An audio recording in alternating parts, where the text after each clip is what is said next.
SEP Fanfic Readings presents 1,000 Words by Olive Juice 28. Chapter 36. Toppling Towers.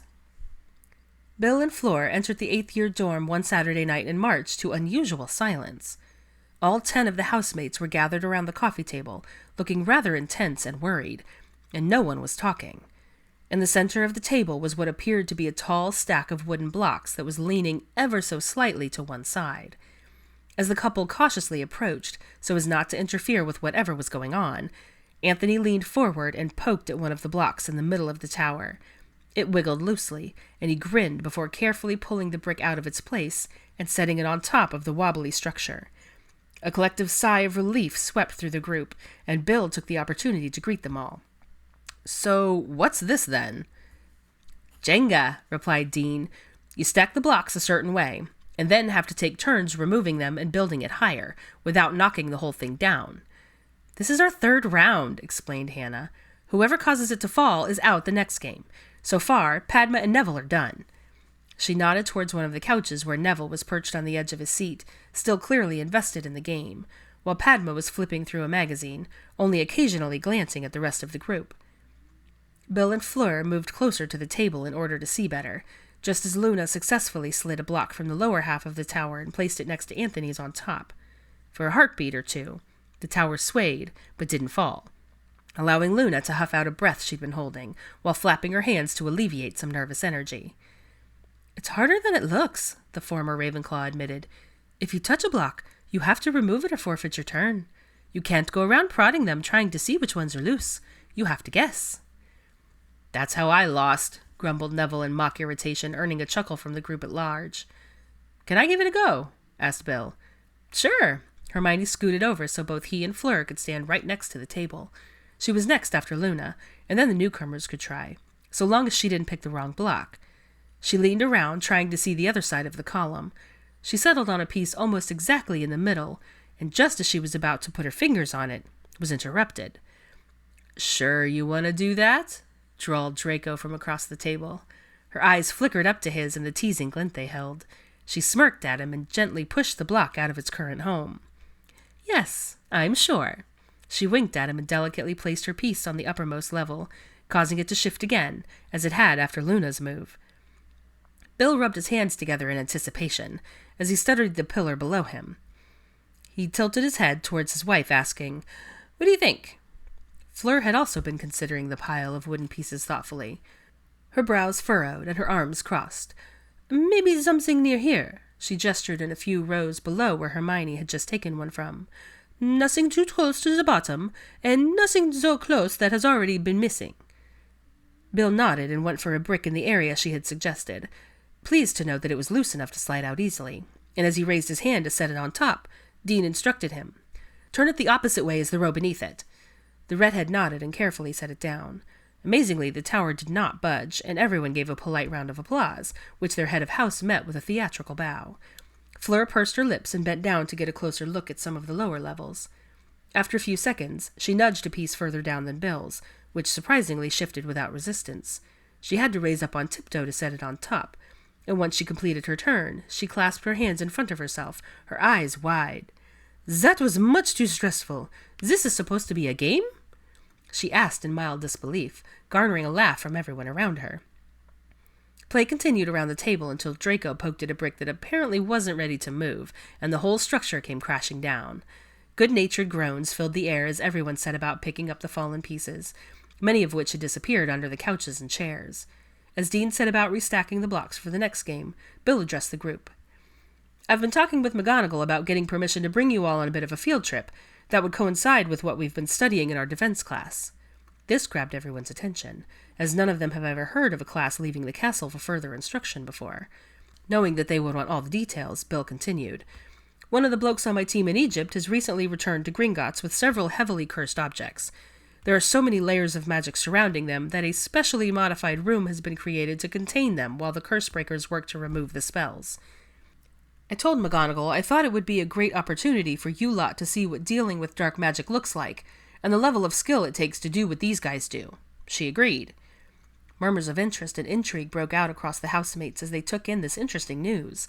As far as they knew, Professor Moody, who wasn't really Professor Moody, had been the only teacher to show them the power of the dark arts in class. Snape had focused more on nonverbal spells and combating curses, and the Carrows had simply inflicted them on their students, not bothering to teach much of anything at all. Bill's idea was unprecedented on several levels. The 8th years were both excited at the opportunity and impressed that he'd been able to pull it off. "When will we go?" asked Theo. "Next Friday. I've gotten permission to take you off the grounds after breakfast, and have to make sure you're back before dinner. We'll be fluing directly from McGonagall's office to the curse-breaking office in Gringotts. Just there and back, no side trips." His blue eyes twinkled as he imagined at least 1 or 2 of the students before him had probably already considered another stop or two they'd like to make while in London, but that wasn't part of the itinerary. While he had no problem giving them some free time, it had taken considerable persuasion to get the whole thing set up as it was, and he didn't want to give McGonagall any reason to regret granting her permission for this. "So, that's it," he announced, wrapping his arm around his lovely wife's shoulders and nodding at his charges. "I'll remind you towards the end of the week, but if you have any questions, just come see me after class." A chorus of thanks followed the couple as they made their way to the door, and once it closed securely behind them, unrestrained conversation broke out amongst the excited students. "I can't believe it! This has to be a first at Hogwarts. I wonder how they're testing the objects. How close do you think they'll let us get? I wonder what we'll do for lunch. Really? That's all you got out of Bill's announcement?" As the housemates continued to speculate about this upcoming adventure, Draco sank quietly into one of the chairs by the fireplace, a dozen thoughts running through his mind. Knowing the restrictions of his sentencing, he wondered if he would be allowed to go on this outing, since technically he was only supposed to travel internationally from home to school and back again. He was also more than a little concerned about being out in public for the first time, even if it was just inside the bank. The goblins probably wouldn't be too thrilled to see him, since they'd never liked his father, and any of the other patrons would probably hex him on the spot. As he gazed at the flames flickering in the hearth, his brow furrowed in consideration. He felt a familiar hand card through his hair and looked up to see Hermione watching him with concern clearly written on his face. "You all right?" she asked softly. He nodded and quirked a small smile. She came around the chair and settled herself on the floor in front of him, angling towards the fire and resting against his leg. She leaned her head on his knee and spoke without looking at him. "You're worried about it, aren't you? About going into London, being seen in public?" He didn't know why he was surprised at her intuition. She always seemed to know exactly what was going on in his head, at least in moments like this. There were other times when his thoughts were far from polite or modest when it came to her, and she seemed completely oblivious to the effect she had on him. He was thankful for that, but often wondered how she could be so deeply in tune with him on so many levels, reading him like a book, and yet have no idea how much he wanted her. It was as if she didn't believe she could warrant that sort of reaction, which she found absurd, and had definite plans to prove otherwise at some point. Eventually. In the not-too-distant future, he hoped. In the meantime, however, his thoughts were dragged back to the pensive silence he was sitting in while she patiently waited for him to find the words to explain the doubts and misgivings swirling in his brain. "A little, yeah," he admitted as he reached down to play with one of her curls. "Talk to Bill," she suggested. "He'll understand, and it sounds like he may even have already figured it out so that we won't have to interact with many people." "If I get to go at all," he voiced his other major concern. "I don't think he would have made the announcement in front of you if he wasn't including you." She tilted her face up to meet his gaze. "Bill's not tactless that way." Draco hummed in agreement, not having considered that angle, and allowed himself to be hopeful about the whole thing. It really would be an amazing opportunity, and he didn't want to miss out.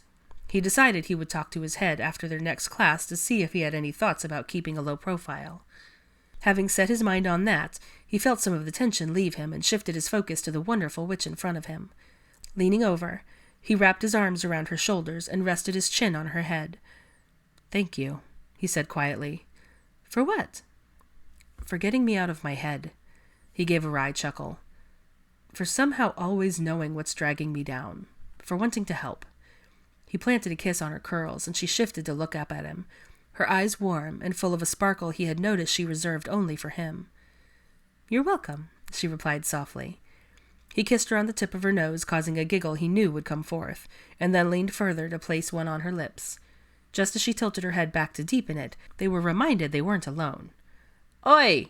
We're starting the next round!" Theo's voice boomed across the room, startling the pair, and they jumped apart, grinning sheepishly at their housemates, who all burst into laughter at their reaction. Hermione pushed herself off the floor with a smirk. "Guess I'm being summoned." She headed back to the circle around the coffee table, while Draco, who had lost the previous round and was out of the game, plunked himself down on the couch next to Neville. The two wizards launched into a discussion about the merits of trying to pull bricks from the middle versus the bottom of the tower, taking bets on who would be next to lose, and all the tall blonde's worries about the upcoming excursion were happily forgotten.